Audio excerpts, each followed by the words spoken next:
Welcome to this explainer. Let's just jump right into a narrative that honestly feels like a blockbuster thriller. We're talking about a wanted man who returns to the very empire that raised him, and he does it to face down one of history's most notorious absolute rulers. It's the story of Moses, Hazrat Musa. This is a story of a high-stakes confrontation, and frankly, a total masterclass in how to speak truth to power. So here is the core question we really need to anchor ourselves to. How exactly does a man go back to a superpower that wants him dead? And not as some privileged prince returning to his palace, right? But as a messenger demanding freedom for an enslaved working class. I mean, that is a massive, incredibly dangerous pivot. Going right from the quiet isolation of the desert straight into the loud, intimidating, opulent court of ancient Egypt. Okay, let's track how this monumental journey actually goes down. First, it starts with a profound divine calling at Mount Tur. Then, it moves into the desert to pick up his closest ally. After that, we see a really risky, totally secret return to his family in Egypt. And finally, the crucial step of earning the trust of his people before the ultimate showdown even begins. You know, the source material points out a deeply fascinating psychological moment right off the bat. When tasked with confronting Firaun, Musa doesn't pretend to be invincible. He actually shows immense humility. He openly recognizes his own limitations with public speaking, so he immediately asks Allah for his brother Harun's eloquent support. It's just a brilliant reminder that true leadership isn't about doing it all yourself. It's about knowing your weaknesses and building the right team. Now just picture this deeply emotional scene playing out on the desert outskirts. Musa's traveling quietly, and Harun, who's been guided by divine command, literally walks out into the wilderness to find him. After years of exile and total separation, the two brothers finally embrace. Musa shares the overwhelming events of Mount Tur, and without missing a beat, Harun pledges his complete, unwavering support. Then, from the open desert, the narrative dives right into the shadows. The brothers have to return to their ancient home under the cover of night. Imagine being in a hidden, closed-off room where tears of absolute joy flow as a mother realizes her son is alive. Amidst all that danger, they share this almost impossible hope with their closest family. The idea that generations of brutal slavery are actually coming to an end. But here's the thing. Taking on an entire empire, you absolutely need the backing of your own people. So Hazrat Harun, who is already known for his influence, gathers the Bani Israel elders. Musa stands before them to deliver this message of liberation. Naturally, after enduring generations of harsh, soul-crushing slavery, the elders are pretty skeptical, because let's be honest, when you're completely oppressed, hoping for freedom is a very, very dangerous thing to do. Musa realizes pretty quickly that mere words just aren't going to cut it here. He needs undeniable proof to shatter their despair. So he performs two profound miracles. First, his wooden staff transforms into a living serpent, which is a huge deal, by the way, considering snakes were the literal symbol of Pharaoh's power. And second, his hand glows with this blinding sun-like light. Seeing these definitive physical signs, the elders' doubts just vanish, and a united front is finally formed. So, with the community united, the brothers step right out of the shadows and directly into the lion's den. And it begs the massive question, how on earth does a tyrant like Firaun, a man who literally demands to be worshipped as a living god, react when two unarmed brothers casually walk in and demand he just hand over his entire slave workforce?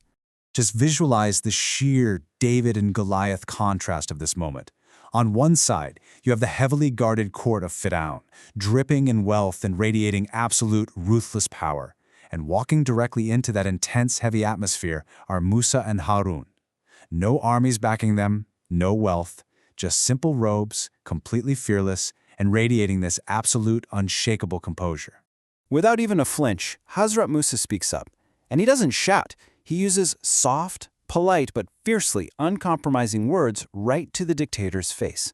He announces himself as the messenger of the Lord of the Worlds, and he demands two simple, but totally world-altering things: the immediate freedom of Bani Israel and a complete end to the empire's brutal oppression. Now, Firaun's reaction is just classic political deflection.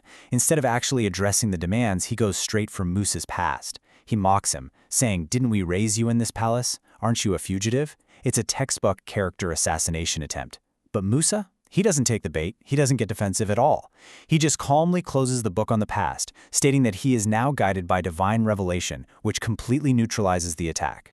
Then Firaun, absolutely dripping with sarcasm, demands, "And who exactly is this Lord of the Worlds?" Notice how Musa refuses to give a localized, earthly answer that Firaun can just argue with. Instead, he points straight to the cosmos, the Lord of the heavens, the earth, and literally everything in between. It's a brilliant strategic checkmate, bypassing Firaun's limited earthly authority entirely. Of course, Firaun demands physical proof. So, right there on those polished marble floors, Musa delivers.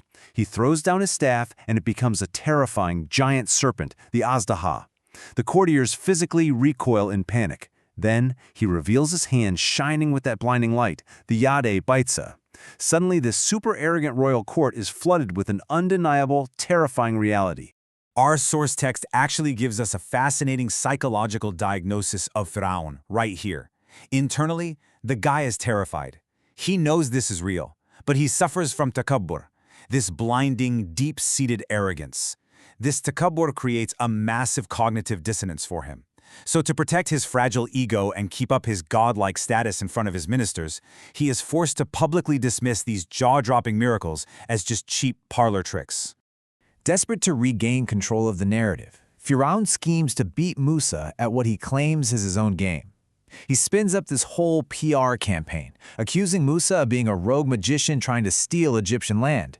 And to prove his dominance, Firaun issues the ultimate challenge, a grand, high-stakes public duel against the empire's absolute most elite magicians. And here is where Musa shows just incredible confidence. He doesn't ask for some private backroom meeting to negotiate. No way. He boldly sets the duel for Jashan Kadin, the day of festival. And he doesn't pick just any time of day either. He schedules it for high noon, broad daylight, maximum crowd, maximum visibility. He's making absolutely sure that when the truth wins, the entire empire is going to see it happen. Looking back at this epic mission, we can extract 3 absolutely vital lessons. First, Behimat Rehna, having total courage against tyranny. Second, Nar Mazaji, using polite and gentle speech, because truth really does need a gentle vessel to be heard. And third, the unstoppable, undeniable power of unity and brotherhood.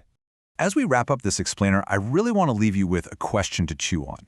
We all face pharaohs in our own lives, right? Imposing obstacles, toxic work environments, or maybe just deeply arrogant individuals. So when you confront them, do you stoop to the arrogance of power? Or do you channel the quiet, polite, yet totally unshakable courage of truth?